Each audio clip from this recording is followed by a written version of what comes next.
What's up, everybody? Yeah, I'm actually gonna post this on YouTube. So it's been a while since I even updated my channel. I've been kind of posting everything on Facebook, but so figured show everyone what's going on with the car. So basically, a couple things was going on. One, I had the fuel pump mounted too high. The pump didn't prime fast enough, and I think my pump got damaged because of it, even though it's supposed to be a self-priming pump. So, fucked up on that part. Also, I fucked up on my post fuel filter. You have a before the pump, and then you have post. Originally, this car was supposed to run off a Canon D85, and so I bought like a 40 micron filter and completely forgot about it. Then one thing led to another, and this thing ended up being tuned on pump gas, and there's a bunch of trash in most of the gas stations when you fill up. So, not knowing that, my injectors got clogged up pretty bad. They were down, every single one of them was down 20-30% flow, and I was having massive fuel issues, and I couldn't figure out why. So I had the injectors cleaned, a place called Race City Injector here in Charlotte. So I have to install these back. I'm running Injector Dynamics 1050s. I don't know, probably won't even freaking focus on that. 1050Xs, so I got to install that. Also, bought a fuel pressure gauge to match the rest of my gauges in my car. Oh yeah, the car is pretty much back together. I know most people on Facebook seen the car, but that's kind of what it looks like. It's still a massive turd, but I love it. But yeah, so I bought a fuel pressure gauge, which I'm going to wire in, and I actually got to find a place to mount it, so I might have to buy another gauge pod because I'm completely full. Also, there's the Haltech IC7 dash. I freaking love it. It's freaking awesome. I can't say anything else about it. I freaking love it. I'm glad I got it. Eventually, this car will be running a Haltech 2500 ECM, but for now, the factory stuff's working pretty good. So, but yeah. So I cleaned out my fuel rail. So I'm going to install the injectors and work on mounting my backup pump. So I sent my pump back to Fuel Lab, and they're going to get back to me on it and let me know the extent. But they did tell me the flow was way down compared to what it was. And it's my guessing because I mounted it too high, and it took too long to prime, and I trashed it. But for now, Summit to the rescue. 380 liter per hour pump, 13.5 volts.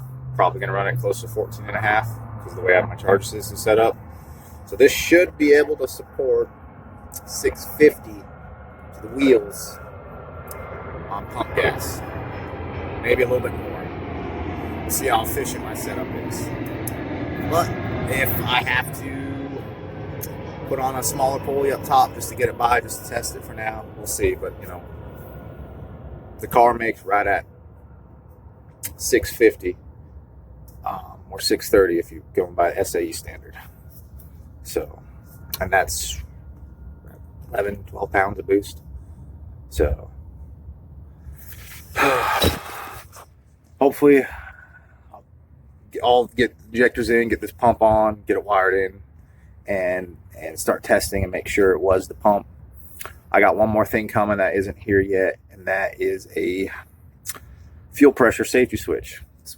For a nitrous system, but it's basically normally open, and then once fuel pressure gets up to a point, it closes. So I'm going to run that through my ignition relays. So if my fuel pressure drops below 50 psi, opens the relays on my ignition, no spark, don't lean out, can't hurt my motor. I can't hurt this fucking motor.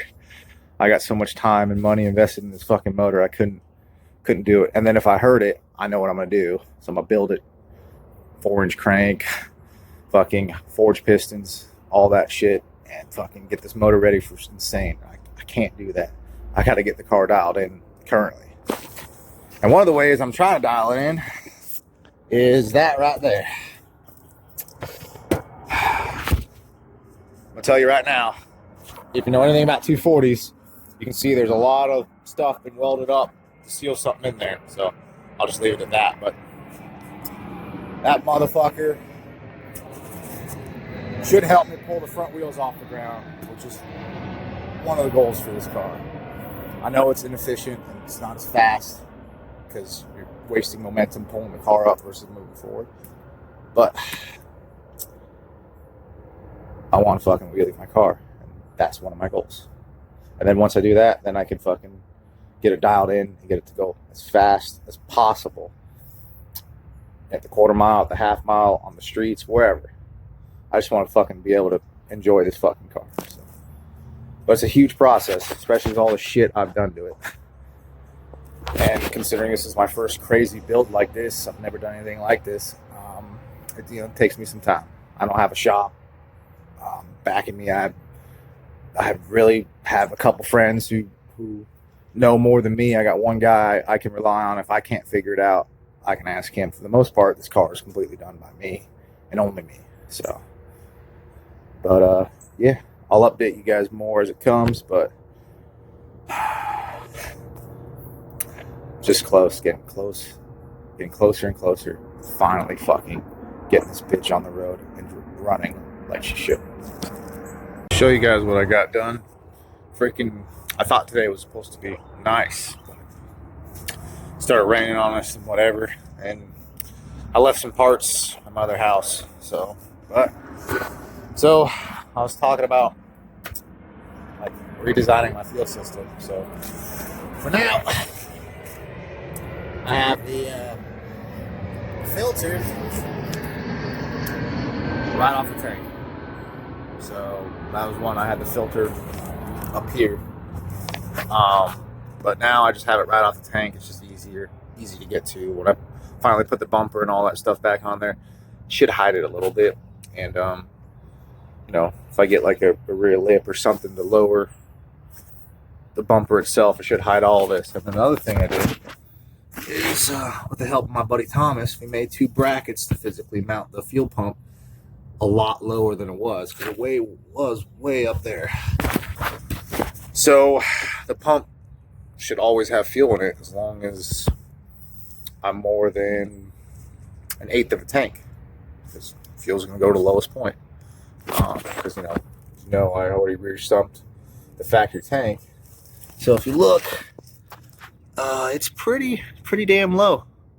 And honestly, I can go even lower. I can. I just have it for now. I just have it mounted like this. I could get some 1-inch spacers and mount it even lower, which I might. So just to get it as low as possible, so the pump is always submerging fuel, which I should have done in the first place, but I fucked up. So, but now it's on to the injectors. Put them in the rail. Get the rail back on the motor, so my motor isn't exposed to elements any more than it needs to be. And that's probably it. All I'm going to get done today. So when I come out to the car over this week, and get more stuff on it, hopefully by next weekend, I'll be back out testing and see what else fucks up. And I'll fix that and keep going. But I'll give you an update once the rail is on the car. So see y'all in a bit.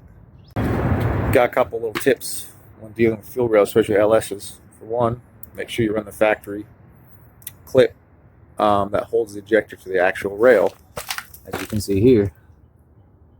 Because if not, I know the rail's pressing up against it, pressing the ejector into the intake manifold, in my case, the supercharger. But still, you run enough fuel pressure, it's like 80, 90 psi, shit can still blow out. So it's always good to run this. And also, when installing injectors, it makes life so much easier if you coat the O-rings with just a tiny bit of oil. Not a lot, just a tiny bit. And God, shit slides in and out like it's supposed to. All right, well, I got the fuel rail in. Fuck, this engine's filthy. Once I get all done, she's definitely getting a bath. A couple things I noticed: the O-rings that they gave me, it just doesn't feel like it sits great inside the lower manifold of the blower. So I ordered OEM LSA lower O-rings, and I'm going to swap them out. So I'm going to pull the fuel rail back out next time, but it's fine.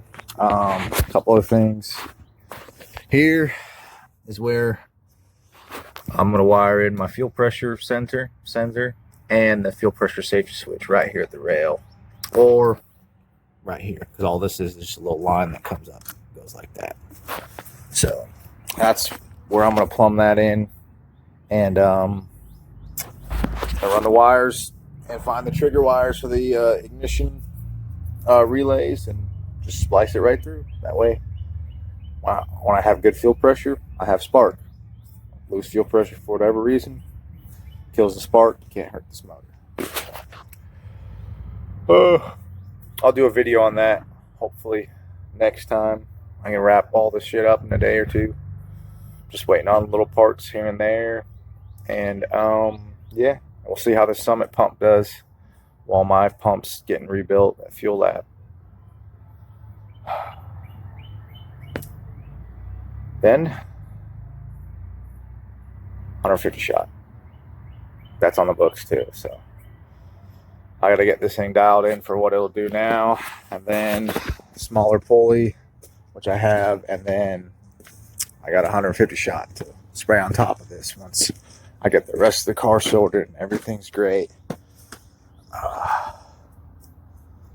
So I'm gonna need a little bit of power to run with the big boys around here. So, but that's it. I'll have more of a, excuse me, fuck. I was trying to say is I'll have more of an update next week. Try to film some stuff, and also I'll be working on my Harley too, and I can't wait to make more videos about that. And then also I bought a diesel truck. I've always said that, you know, I've been driving around in mine. It's my company truck, but I paid cash for it, and it's mine now. So I'm not going to mess with that just yet, but that's on the books to get messed with. And then I still have these two over here that I've yet to really show you guys anything. So I might as well take the time to show a little bit. 1 second. So this is actually, I would say, my favorite car, but no, the 240 is my favorite car. But my second favorite car is this little bitch. It's a 91 Nissan Sentra that I saved from going to the crusher. No one could get a title for it. Who knows its history or whatever, but after dealing with North Carolina Department of Transportation for a while, I got it titled, clean title, registered, tagged, everything. And it's a 91, so next year, no inspection, no nothing. And it is hiding a little bit of a secret. She is boosted. Man, this shit's been sitting for a little bit. I need to clean it up. But yeah, so this is a 98 Infiniti G20 block. The rings are actually pretty gone on it. I have a whole spare other motor out of a 98 200 SX that's going to go in here. But yeah, there's actually a decent amount of stuff done to it. T25. And then I got a eBay front mount in there. It runs 96 pound injectors. Got a JGY fuel rail in there. It's a map sensor. eBay special. It runs a Nismotronic ECM. So it's, you know, pretty much a full standalone ECM. It's actually pretty sweet. Transmission currently is missing fifth, and these transmissions are fucking made of glass. Like, just, they're horrible. That's really why these cars never really caught on. Like, this motor, NA block, NA whatever, make 350 horsepower with just head studs and a good head gasket. And I mean, they're tough as nails, but transmissions are glass. Just, they're crap. But there's a workaround. There's actually two workarounds nowadays. One, you can do put a K-series transmission behind it from a K20, which those are kind of iffy too. According to some of the Honda guys, like some of them aren't as good. But the best one, in my opinion, and stay true to Nissan, is take a 6-speed from a Spec V, like 2002, 2007 Nissan Sentra Spec V. That has a 6-speed transmission, has the same gear set that they used in the Evos, like Evo 8s and Evo 9s. So same 6-speed transmission. Actually, pretty sure it was designed by Nissan, and then they lent it to Mitsubishi. So those things are fucking bulletproof. They'll hold 600-700 horsepower in this car, no lie. And of course, I have all the parts to swap it over. I just don't have the time, space yet, but soon. And my transmission has like a 4.6 final drive or 4.4 final drive, so it's gonna be fucking rowdy in this little fucking thing. So that's one project, and then the other one. But yeah, so this is a 1973 Cheyenne Super 10, and has 124,000 original miles on it. There's not a single dent really anywhere on the body, just a little bit of rust here and in the bed. But for the most part, it's right now storage for parts. But still runs and drives. Start it up right now. I drive it wherever the hell I want. Leaks a little bit of transmission fluid out the back. Motor has a little bit of a lifter issue, but I mean, literally runs and drives. And drives good. Drives like a brand new truck. And the plans for this thing, some people are going to hate it, but it's definitely getting lowered. It's probably getting put on bags, truthfully, because I want an air ride truck, and why not? C-notch to frame, 2.5-inch drop spindles, bags front and rear, big compressor and tank underneath the other side of the bed, and then get a posi. Might leave the small block in there. Might put a LS. Who knows? And have a fun Sunday cruiser that you can let the ass hang out every once in a while if you really want to. So she's the one project I'm most excited to start on. But I'm going to feel real bad because literally she runs and drives. There's nothing really wrong with her. And I'm just going to feel bad when I start cutting her up. But hey, it's life. It's life of fucking mechanic.